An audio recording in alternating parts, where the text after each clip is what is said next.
Hello friends, my name is Kajal Agarwal. Welcome to my channel. मैंने SSC stenography 2018 इसके test qualify किया हुआ है। हाल ही में इसका डीवी कंडक्ट कराया गया था। मैंने इसके डीवी से रिलेटेड सारी इन्फॉर्मेशन अपनी प्रीवियस वीडियो में डाल दी है। अपने लास्ट वीडियो में मैंने एसएससी स्टेनोग्राफी इसके टेस्ट के बारे में बात की थी और इस वीडियो में मैं इसके सीबीटी के बारे में बात करूँगी कि इसका सीबीटी का एग्ज़ाम पैटर्न क्या है, सिलेबस क्या है, मार्क्स डिस्ट्रीब्यूशन कैसा होता है। साथ ही मैं बताऊँगी कि आप इस एग्ज़ाम में कैसे क्वालिफाई कर सकते हैं, कैसे अच्छा स्कोर कर सकते हैं।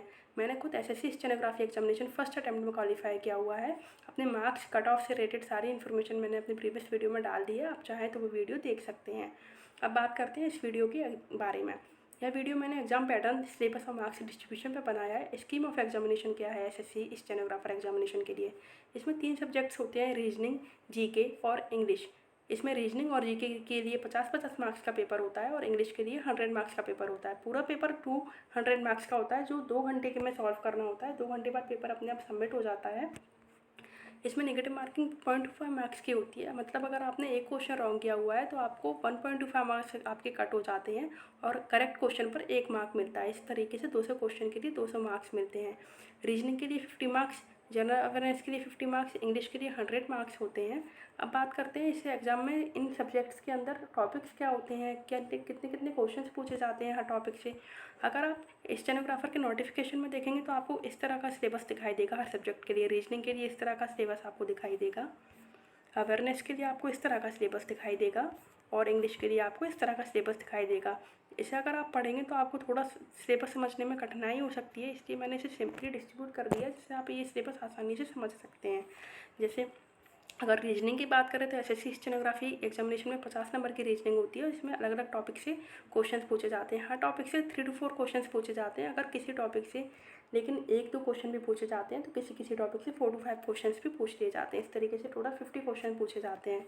टॉपिक्स क्या रहते हैं? टॉपिक्स रहते हैं classification, analogy, coding decoding, paper folding method, matrix, word formation, Venn diagram, direction and distance, blood relations, series, verbal reasoning and non-verbal reasoning।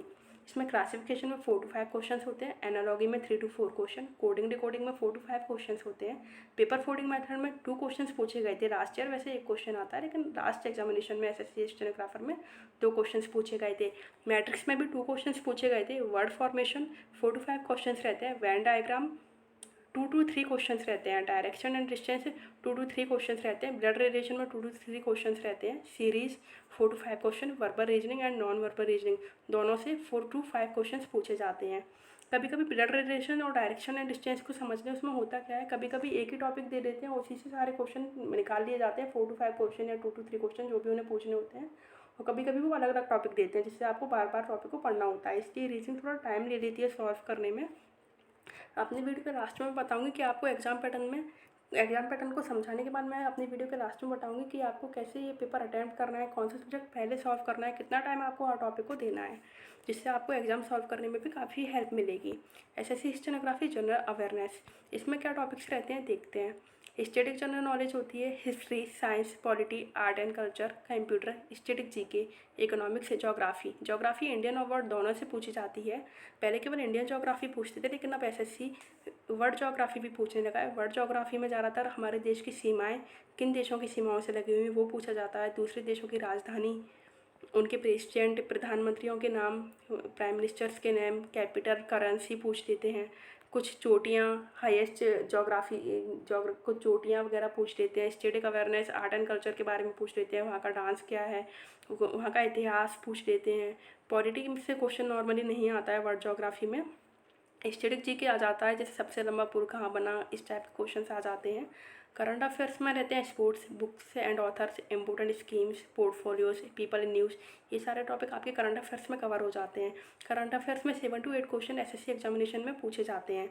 Normally अब एसएससी के हर एग्जामिनेशन में 7 to 8 क्वेश्चन करंट अफेयर्स से आने लगे हैं। Stenography examination में भी 50 question में से 8 क्वेश्चन कम से कम आपको करंट अफेयर में देखने को मिल जाएंगे। बाकी क्वेश्चन का डिस्ट्रीब्यूशन हर टॉपिक के लिए लगभग सेम रहता है। हिस्ट्री में 3 to 4 क्वेश्चन होते हैं, साइंस में 4 to 5 क्वेश्चन, पॉलिटी में 5 question, art and culture 2 to 3 question, computer 2 question, static GK 4 to 5 question, कभी कभी 7 क्वेश्चन तक पूछ लेते हैं। Economics 4 to 5 question, geography 7 to 8 question पूछे जाते हैं। इसलिए ज्योग्राफी, हिस्ट्री, साइंस, पॉलिटी कुछ एक इंपॉर्टेंट टॉपिक्स हो जाते हैं और करंट अफेयर सबसे इंपॉर्टेंट टॉपिक होता है, क्योंकि कई बार ये लोग 8 क्वेश्चन से ज़्यादा भी करंट अफेयर से पूछ लेते हैं। बुक्स एंड ऑथर से 2 क्वेश्चन आए थे लास्ट ईयर। इंपॉर्टेंट स्कीम से कोई क्वेश्चन नहीं आया था। पीपल इन न्यूज़ में कोई किसी इंसान ने कोई अच्छा काम किया है, कोई किसी का डेथ, पॉस्टमस वगैरह वो पूछा जाता है। स्पोर्ट्स में ज़्यादातर क्रिकेट से ही क्वेश्चन आता है, बैडमिंटन से पूछने लगे हैं अब ज़्यादातर, ट्रॉफीज़ किसने जीती वो सब याद करके जाएँ तो ज़्यादातर आपका पेपर करंट अफेयर्स में अच्छा स्कोर करने के चांसेस रहते हैं। एसएससी स्टेनोग्राफी इंग्लिश के बारे में बात करें तो क्या टॉपिक्स आते हैं, रीडिंग कॉम्प्रिहेंशन जो पैसेज बोलते हैं जिससे ज़्यादातर लोग, cloze test, fill in the blanks, phrases and idioms, sentence improvement, error spotting, parajumble, एंटोसाइनो जिसे एंटोनिम सिनोनिम्स बोलते हैं कम्प्लीटली, वैसे एंटोसाइनो शॉर्ट में बोल देते हैं।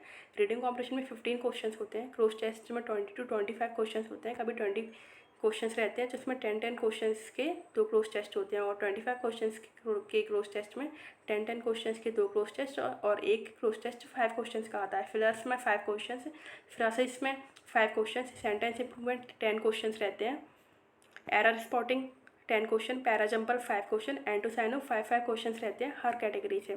इस तरीके से आपके 100 क्वेश्चंस में मार्क्स डिस्ट्रीब्यूट रहते हैं। एसएससी स्टेनोग्राफी एग्जामिनेशन की सीबीटी में 1 वर्ड सब्स्टिट्यूशन नहीं आते हैं, तो आपको वो लर्न करने की ज़रूरत नहीं है अगर आप केवल एसएससी स्टेनोग्राफी सीबीटी के बारे में तैयारी कर रहे हैं, क्योंकि उसमें कभी भी 1 वर्ड अभी तक नहीं पूछे गए हैं। क्लोज टेस्ट से अगर एग्जाम लेवल की बात करें तो इंग्लिश का पेपर एसएससी स्टेनोग्राफी के लिए ईजी लेवल का रहता है। क्लोज टेस्ट बहुत सिंपल आता है, आप एक बार पढ़ने पर ही समझ सकते हैं कि आपको क्या ऑप्शंस चूज़ करने हैं, क्या क्या आंसर्स इनके हो सकते हैं। रीडिंग कॉम्प्रिहेंशन सिंपल रहता है, कई बार रीडिंग कॉम्प्रिहेंशन के अंदर भी वो एक आध इडियम्स एक्स्ट्रा पूछ लेते हैं। फिलर सिंपल रहते हैं, फ्रासेस थोड़ी टफ हो सकती हैं, कभी कभी नई फ्रासेस आ जाती हैं इस एसएससी स्टेनोग्राफर के एग्जामिनेशन में, तो आप ज़्यादा से ज़्यादा फ्रासेस याद करके जाएँ। सेंटेंस इंप्रूवमेंट 10 क्वेश्चंस रहते हैं, एरर स्पॉटिंग 10 क्वेश्चन, जो आपकी प्रैक्टिस पर डिपेंड करते हैं। अगर आपने अच्छी प्रैक्टिस की होगी तो आप एरर स्पॉटिंग और सेंटेंस इंप्रूवमेंट आसानी से सॉल्व कर जाएंगे।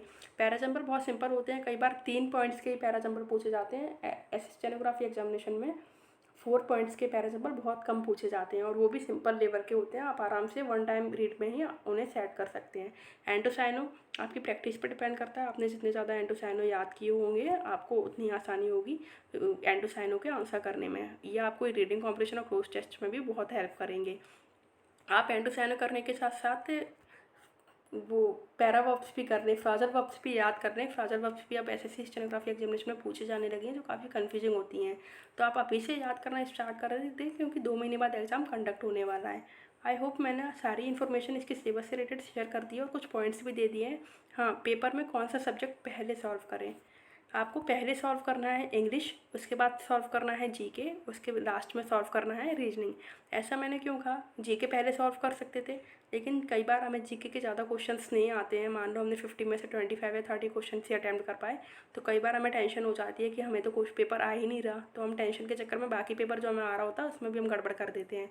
ऐसा ना हो, इसलिए पहले आप इंग्लिश सॉल्व कर दें। इंग्लिश आराम से सॉल्व हो जाती है, आपकी आधे घंटे से भी कम टाइम में इंग्लिश सॉल्व हो जाएगी अगर आपने अच्छी प्रैक्टिस की है। नहीं तो आप 45 मिनट्स तक सॉल्व कर देंगे अगर आपकी थोड़ी बहुत कम प्रैक्टिस है।